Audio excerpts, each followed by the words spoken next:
All right. Well, welcome everybody to Owning Your Personal Brand. Thank you for joining us. Today, we're going to be talking about personal branding. And I have a wonderful guest with me, somebody I've known for a long time, Mike Iannelli. Mike, how are you doing? I am amazing, Amy. It's so good to Good, see you, and I good. appreciate you having me on your show. Absolutely, absolutely. So, Mike, why don't you introduce yourself for the audience? Just give a little background and also share what you're doing with Abler. Yeah, so my name is Mike Iannelli. I am a co-founder of an organization called Abler, ABLR. Abler is a full-service disability inclusion and digital accessibility company.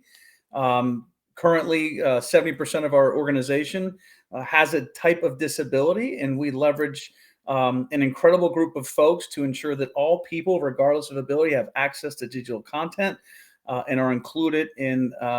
When we think about human resources, all folks are included in terms of usability to make sure that when organizations are thinking of staffing and hiring, where they're thinking of it from a universally designed perspective. And that's what we support and help do.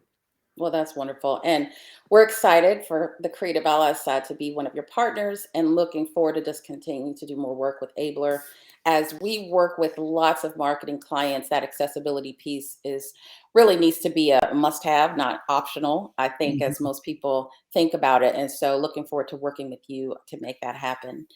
And today, though, we're going to talk about personal branding. So very, very excited. Some of our previous conversations came up with some good pieces of advice that we're going to share with people. Mhm. But first, tell me, what is your definition? How do you define personal branding?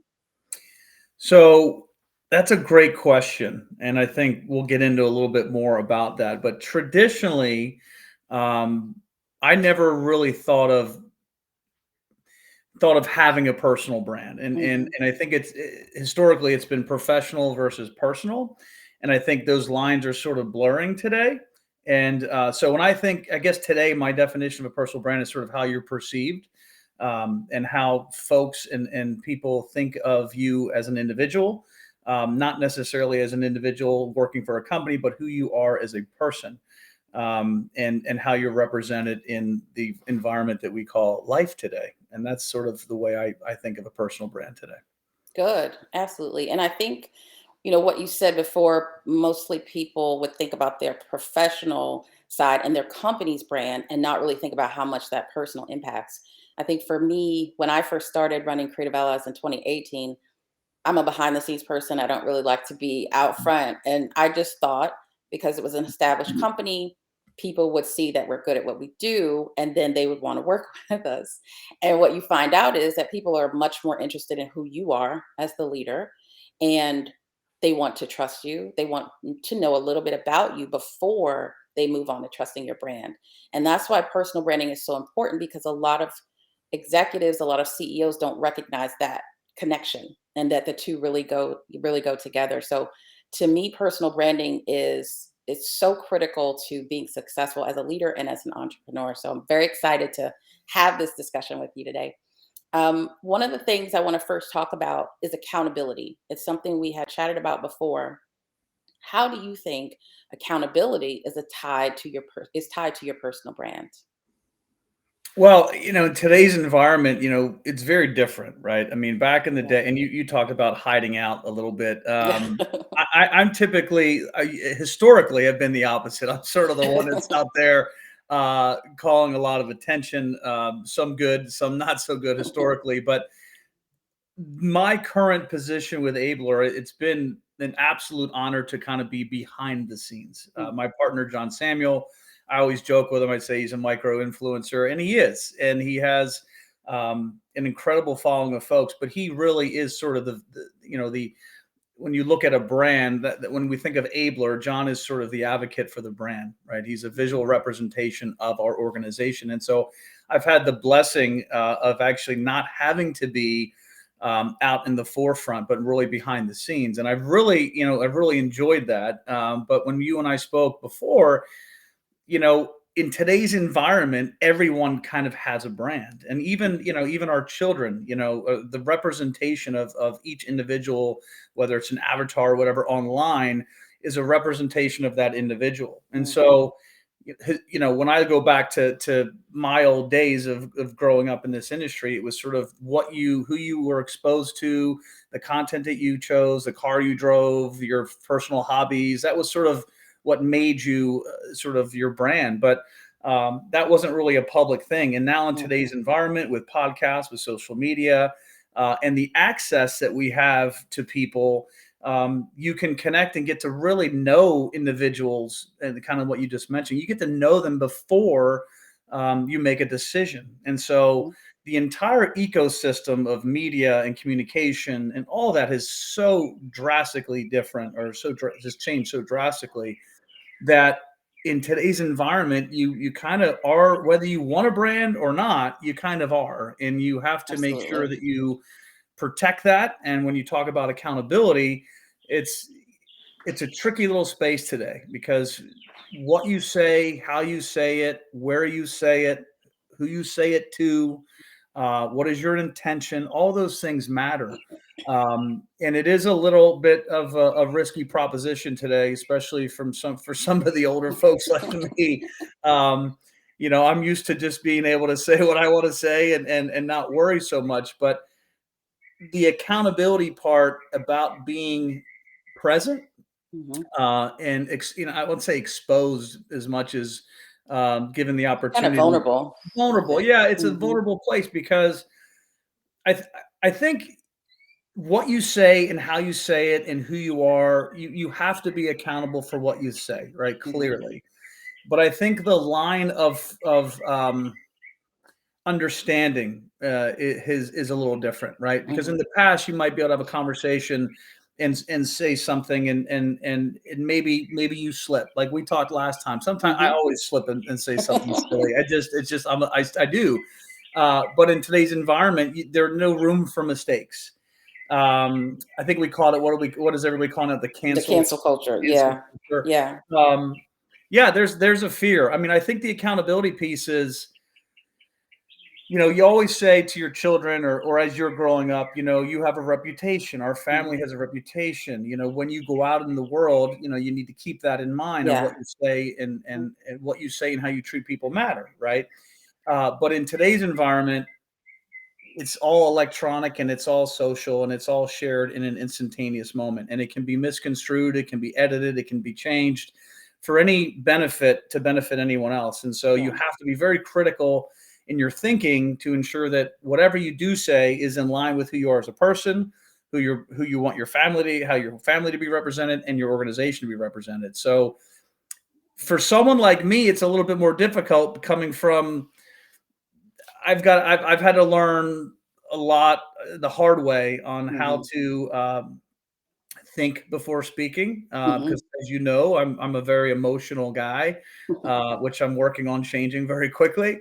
But you've got to be very thoughtful before you speak, and you need to make sure before you speak it is in line with who you are, your organization, and your family is. Yeah, yeah. Well, there are a couple of things you mentioned that I want to point out. One is you talked about young people, right? You talked about Mhm. kids, and even they have a personal brand. And we hear stories about people being, not hired, or people being let go for things they say online. And again, it comes back to that blur of personal and professional, and Mhm. making sure that you understand you're accountable for everything you say and everything you put out there. But I think the second thing that you mentioned is about the mistakes and slipping up and things like that. I feel like from a business perspective, and I'd like to get your take on this, but from a business perspective, people like authenticity. They Mhm. they know that nobody's perfect. We all have flaws. We're going to make mistakes. And it's really about how you recover from it, how you adjust to it, maybe how you change. But what are your thoughts on that, about the idea that we don't want people to be so guarded, so Mhm. feel like they're walking on eggshells because things online are permanent in a sense. But what kind of advice would you have for people just to maybe not let loose all the time, but understand You're asking that? the wrong person. So maybe I'm this all is about advice to letting you. loose. But it really is understanding that people who want to do business with you want to know you, but they want to know the real you. And if that means you're a little quirky, or you're a little this or Mhm. that, that's actually who they want, who they want to know. So can you share any thoughts Yeah. about that? You know,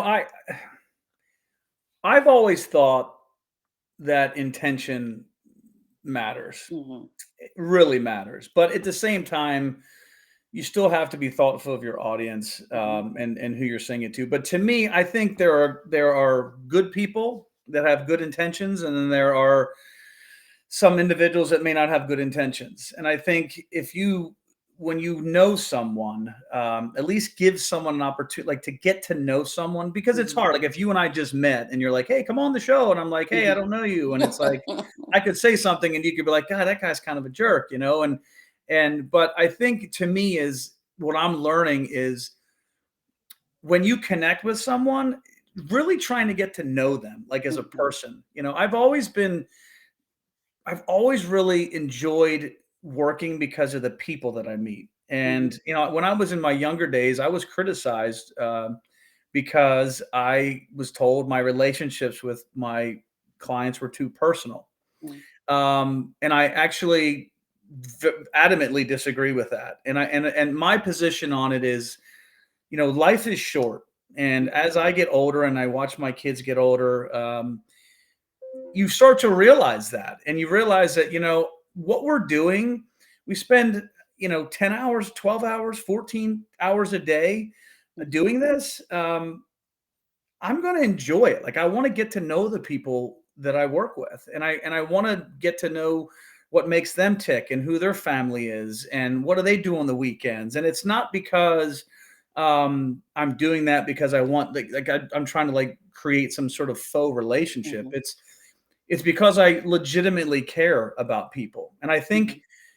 I think those that know me would say that I do legitimately care. But I think when you think about how your personal brand is, there's an that goes back to the intention. Like, what are Mhm. you really, and most people can pretty much I think we as humans we have a sense of like the BS meter, right?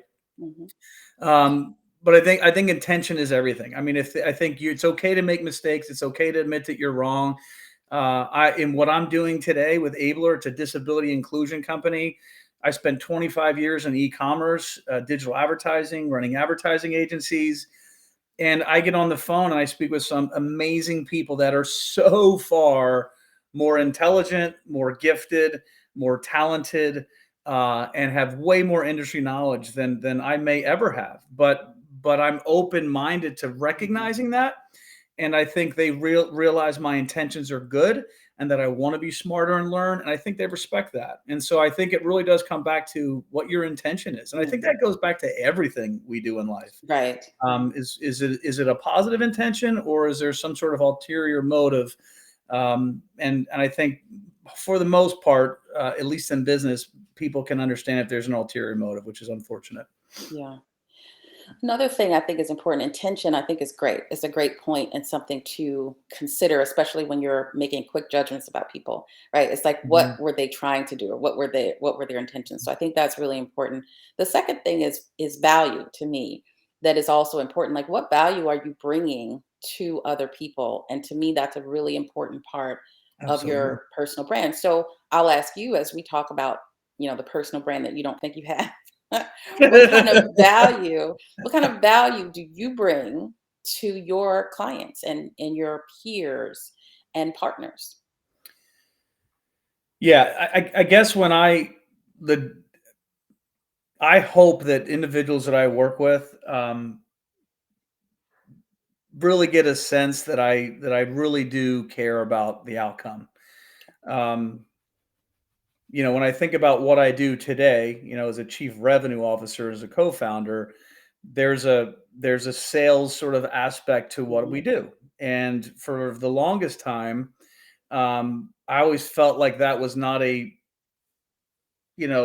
positive intention in terms of, like, it depends on how you look at it. If you're like a salesperson, right? Mhm. Oh, it's just a salesperson. They just want something from us. Right. Um, but I don't believe that to be the case. And I think I don't look at it as sales. I look at it as engagement. I look at it Mhm. as trying, like, if I have something valuable that I can provide to help you in any way, then I want to share that with you. Mhm. Whatever that is. I mean, and so when I think about like my personal sort of venture for Abler is, Yeah, I mean, the more people that we talk to and form relationships with and help change sort of the dynamic of this community and its exclusion right now and the whole DEI movement, I think we can provide incredible value. Mhm, And even if we end up not working together with someone, I want them to walk away and say, that was a good engagement. I mhm, enjoyed the conversation. I learned something, and it was valuable. And so every day that I wake up, I try, and I make lots of mistakes, more in my personal life now these days than my work life. But I really do try to have a good outcome. Like mhm, I mean, I love what I do. Like I love meeting new people. I love hearing different perspectives. And it's made me so much smarter, so much more professional. I try to listen more, and so when you talk about your personal brand and like what you're known as, like I probably historically have been known as like, and I still am a talker, but like maybe I talked too much and didn't listen as much. mhm, Now I feel like this experience is giving me being more open minded and wanting to listen and hear because I mhm. have a different respect today than I've had in the past for other people in the industry. Um, but I mean, if you're not providing value, then I mean, in reality, there's no real point in having a conversation. Right. Absolutely. So I mean, that's just the way I look. What about you? What do you? I mean, how do Yeah. you look at that? That's a good question. Yeah, I think to me, finding that value is one of the keys to personal branding. It's the first that and your why, which I'll ask you about in a moment. But that's like the first step. I think a lot of times when people think about personal brand, they think about social and they think about writing blogs and they think about these tactical things that are a little bit down the road. But first, I do believe you have to focus on what is the value that you add to the people that you work with. So for me, through Creative Allies, we do digital marketing, and I think one of the things that I bring is that we focus a lot on other entrepreneurs. And so I feel like I can relate. I can, really understand what that other business leader is going through because I'm going through the same thing. Or I went through it last year, right? So my advice Mhm. isn't just textbook. It's really based on something that we went through or things that we've tried that did work or didn't work.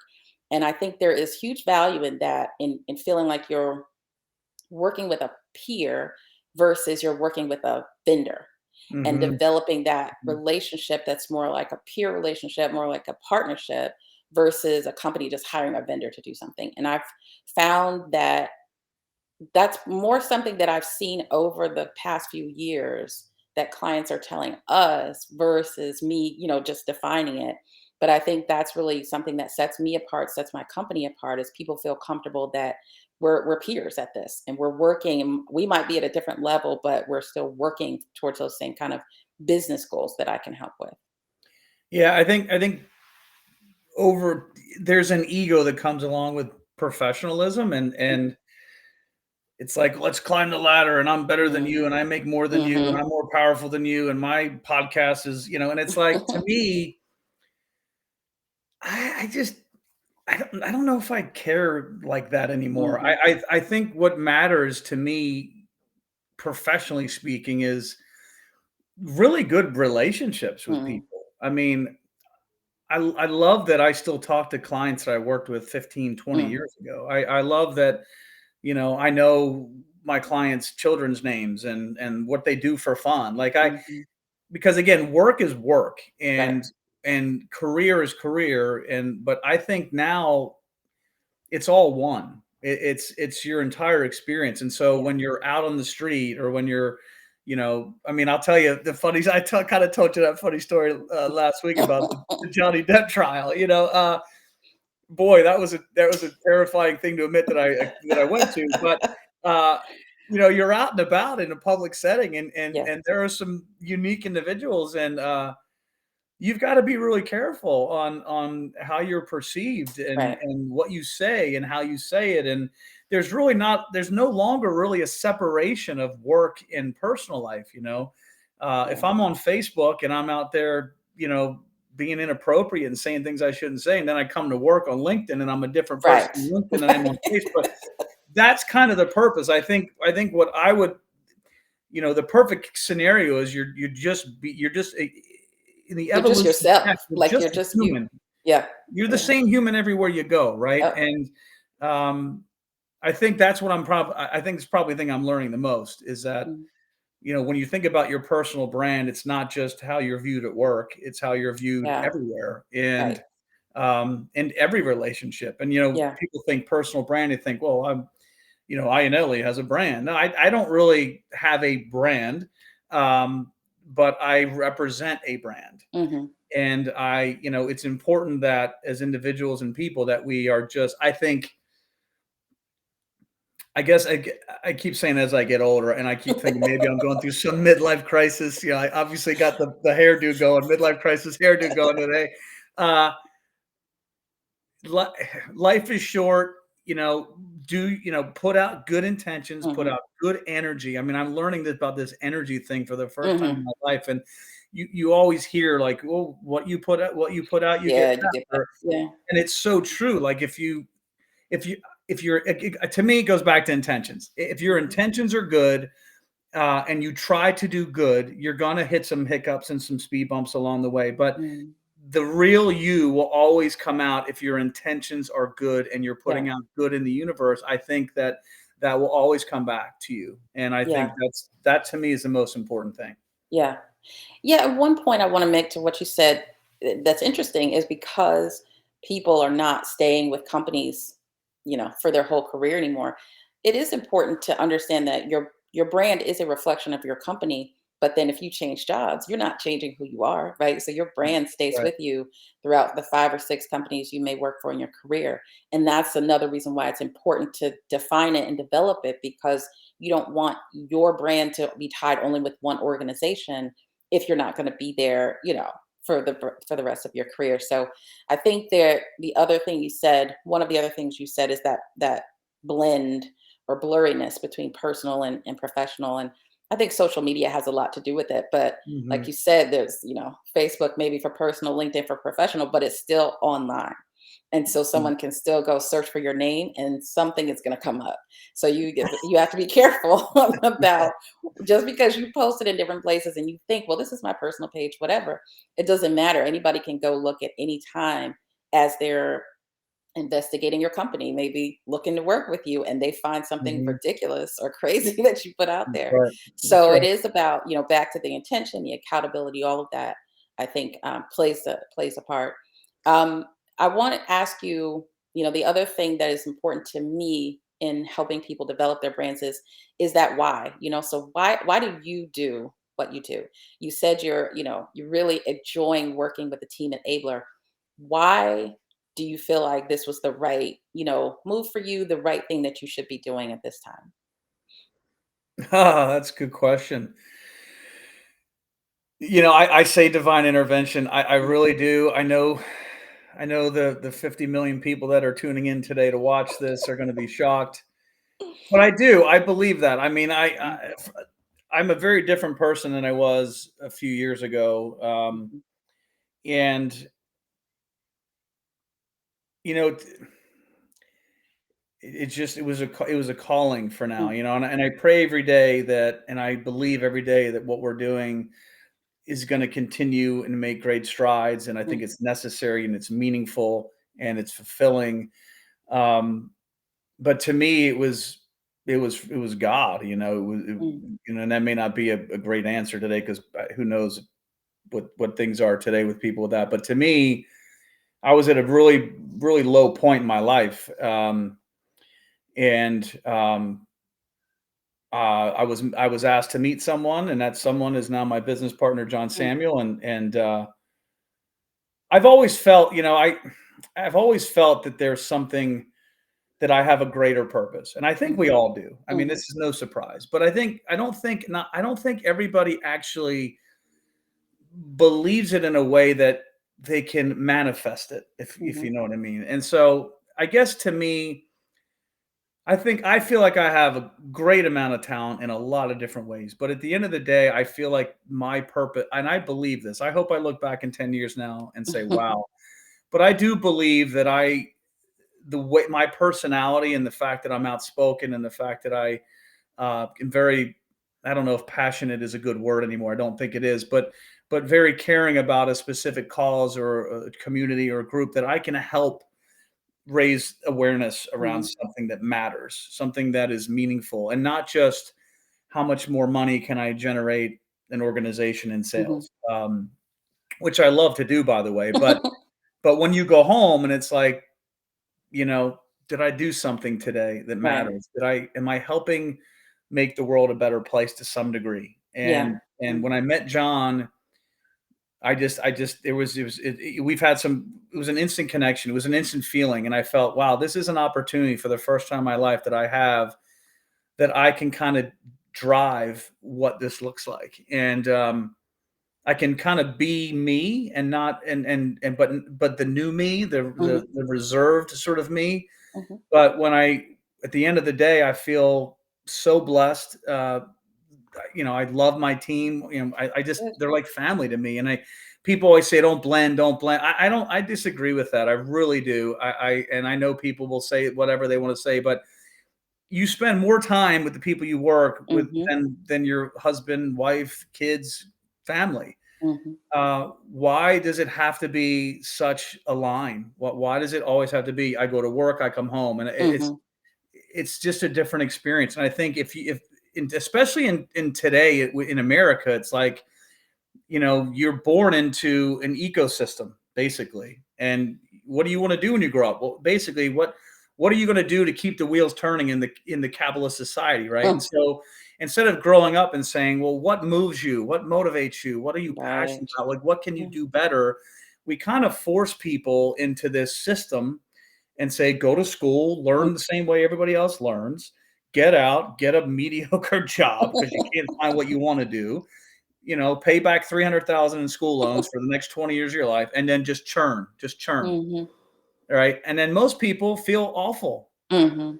Sunday night rolls around and they got to go to work for the Start next it over 30 again. years of their life. Yeah. And it's like, I spent years feeling that way. Mm. And I don't want to feel that way ever. And I Mm. haven't felt that way in probably 7 or 8 years. And to me, we got to do better. We talk about personal brand, right? Everyone has one, right? Every Mhm. child has one. There's a Mhm. reputation. Everything you say follows you everywhere. And Mhm. honestly, that is a terrifying thing for everyone that I know. I don't like how there's no second chances Mm. anymore. Um, and I'm totally blabbering all over the place. I've lost my train of thought 14 different times because I'm looking at these photos and I'm thinking of my kids and going, Mhm. but we have to be, I think what not everybody learns the same, Mhm. not everybody is the same, and I think we need to start to find a better approach to feeding this economy, one that one that where individuals can be, we label everyone the same and we Yeah. just put everyone in a box, and not everybody learns that way. And I think we can start to change this sort of mentality we have about feeding the economy, and then maybe feeding or fulfilling a life plan. There's more to life than feeding an economy, I guess is Mhm. what I'm trying to say. Mhm. And we have to find, when it ties back to the personal brand, we have to find who, and even at a young age, who we really are. Yeah. And we have to help our as parents and is embrace that change, because we only focus on markets and things that matter financially, but there's an Yeah. incredible amount of forgotten sort of industries and things that we don't pay attention to, Yeah. or needs that we don't pay attention to because it doesn't generate a ton of money, and we forget that. And Yeah. we I think we do a disservice to our children and to our youth, and kind of saying, hey, you've got to just do what we always do. And when you go Yeah. into an organization and you talk to somebody and say, well, this is the way we do it, this is the way Yeah. we've always done it, what did people say? Run. Yeah. Yeah. You don't want to work for a company like that, but yet Yeah. we do it every single day in our country, and yet Yeah. we're forced to do it. And I think when you talk about personal branding, it ties back to happiness. It And ties fulfillment. back to the way Yeah. you treat people. It ties back to all that. And if we're not setting people up for true fulfilling success in something, then they carry that guilt, that resentment, that Yeah. frustration with them, and it can drive them down a different path. Yeah. So Yeah. no idea what that has to do with anything, but Yes, I yes. felt it was necessary to say it. No, I mean, there were some good points in there. I think the fulfillment is important, and I think one thing I'll say is, and you're probably going through this too with Abler, is you actually can do both. And it's kind of funny that we usually only choose the money, we choose the job that's going to make us a ton of money, but really you can do both. You can do something that you're passionate about that fulfills you, that's actually making the world better, which is what you all are doing at Abler, but also make money. Like it doesn't have to be one or the other. And I think from a professional standpoint, a career standpoint, that's also important to remember and share with younger people. You don't have to make that choice to only That's do right. something for money and That's only right. do something for good. You can actually do both. So So yeah. what do you think there? Do you say go for passion, go for joy? Because they always say if you love what you do, you never work a day in your life. Yeah. I think it's certainly going for passion. I think the challenge is most of us don't know, might not know what we're passionate about at a younger age. And I think a lot of us, it's like a trial and error thing. You do this job Mhm. and you're like, oh no. You do this one and then you're like, oh no, that doesn't work for me. And then you eventually find what really moves you and what brings you a lot of happiness. I think you're lucky if you make that decision when you're in your 20s, and you can really figure out what makes you that happy. But I don't think most people do, and so I do think it's a revelation a lot of us have like a little bit later in life. So So that's an interesting, when we talked a little, sometimes we talk about that fear thing. yeah, yeah, Um, are you in fearful when you're sort of a public figure out there in the professional environment? When you think about, how much do you think before you post? Are you worried about what people may or may not say? Like I know I've yeah, talked to my mentor Don a lot, and he's like, look, you just got to get out there and say, yeah, and there's still a worry of being judged, being criticized. yeah. You know, how does that impact you? Like, do you feel like that's an impact when you in a professional environment for you? So now you're just gonna interview me? That's what we're doing. That was a sleight of hand. 'Cause I No, I realized I think just throw so that is one thing that I'll say so you is didn't a want bit me. unique about me and the other your mentor that you talked about, because we are related. I think that I'm not going to say I have no fear of that, but I don't spend a lot of time worrying because I'm a logical thinker and I Mhm, know you can't please everyone. So why in the world would you worry about making some person unhappy or what they're going to say? And more times than not, more people are going to appreciate what you share and what you say than those that won't like it. So I don't, when I'm writing something or putting something out there, I rarely think about, oh, what if somebody doesn't like it or whatever. mhm, It's more about, do I think the information is helpful? Do I think it's valuable? Now, one thing I don't do, I don't actually, when it comes to social media, I rarely post personal things, but mhm, that's more because I'm just a private person. So whether it's social or whatever, that's not really my thing. But when it comes to business, it's just not something I think about that much to where it would mhm. stop me from sharing something or stop me from posting something, because we do live in a world where people are judgmental, but who cares? I mean, they're going to be judgmental if you say one or if you say two. So you'll never get it perfect if that's the It group you're goes trying back to to that please. intention thing, right? If you're Yeah, yeah, I do I think it is an intentional thing. I mean, for yeah, me to write, I always feel like I've got so many things I wanna say, but yeah, how many times have I've gone on LinkedIn, like last night I was on LinkedIn and there was something I wanted to talk about, yeah. and I wrote this long thing out and I decided to just cancel To it. I not do it. just deleted it. Yeah, Yeah. and I mean, because fear is kind of it holds a lot of people back from a lot of different things. But I think that goes back to something I said earlier. The reason people work with you is because they like who you are. It's not because they don't like who you are. And they don't Mhm, want you to feel like you have to. Now, if you're putting out something offensive, which you're not going to do, that's different. But you're just putting out your opinions or your perspective on something. I think the people who matter would appreciate that that's your perspective. They might not agree or, whatever, it doesn't matter, but they mhm, appreciate that it's your perspective. And like you said before, you want people around you that are going to get to know you and not judge you just based on like one or two things, to actually mhm, get to know you. And I do think that comes back to personal branding, because you're in control of defining how people know you. You're in control of what you put out there, what you say, how you define yourself, how you describe yourself. And the more you are fearful of that, the more you're opening yourself up to letting somebody else do that. Right. And somebody else creating that mhm. narrative. And so I think it all does tie back together nicely, that the fear part of it is certainly easier said than done, but it's something that as business leaders, we have to challenge ourselves to just take a little, small steps outside of your comfort zone to try things and just put yourself out there a little bit more. And in the long run, you'll probably find that two things. One, you'll at least know yourself better. And then two, you might actually build an audience. And both are positive things. So, Now, yeah, so I know this is, yeah, talk to me about that because I think about the audience thing and mhm, as we talk about personal brand, and a lot of mhm, times it goes back to, followers and shares and yeah. tweets and likes and comments. And is it possible to have, in your opinion, a positive, meaningful brand that is not socially popular? I think so. I think someone asked me this the other day about something similar where you talk about people who have lots of followers on social, for example. Mhm, But then as a marketer, you know this. Well, how much engagement do they have? Like, who cares how many mhm. followers you have? Nobody's paying attention to it. Nobody, yeah, maybe they click that button to follow, but they don't pay attention to anything you're doing. You can't sell anything to them. There's no conversation going on. And so it is more about just those main metrics we see that make people feel Value. good. It's Okay. like, oh, he has so many likes or whatever. It's really about the conversations because you could have a community of 50 people, but 10 of them do business with you. You could have a community of 1,000 people and nobody does business with you.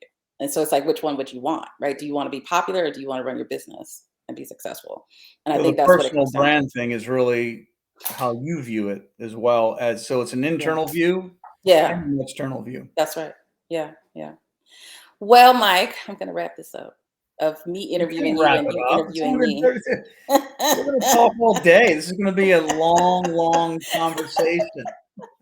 All day. I would like to ask one last question of you, which is just how can people find you and how can they learn more about Abler, which is, like you mentioned before, just a great company? Mhm. How can people learn more about what you all do there? Yeah, I mean, our website is abler360.com. It's, you can hit me up directly. You can follow me on Snapchat. No, I'm kidding. You can, LinkedIn is good, but Abler, it's an important thing. It's a mission-driven sort of organization that we have, and our goal really is to ensure that all websites, all digital assets are accessible for everyone. And Mhm. as we look around and see that there are 10 billion people worldwide that have a disability, Yeah. there's 1 in 9 in the United States have a cognitive impairment. It's, visual impairments are over 10 million in the US, and Mm. yet 90% of all US content that's out there today, it's not accessible or usable for different folks and with different disabilities and different abilities. And so it's a real problem. And I'm grateful because we're seeing an uptick, and folks are getting more assertive in terms of ensuring Mhm. their content is accessible, and that is very positive. But we just had a webinar the other day about more than the website, Mhm. and what we're finding and what the industry knows and is knowing is that the website is really just a starting point, right? It's your storefront. Right. Yeah. But once you open the door and you go into the store, how are those experiences as well? How are your employees? Are they able to, are they usable experiences for your employees?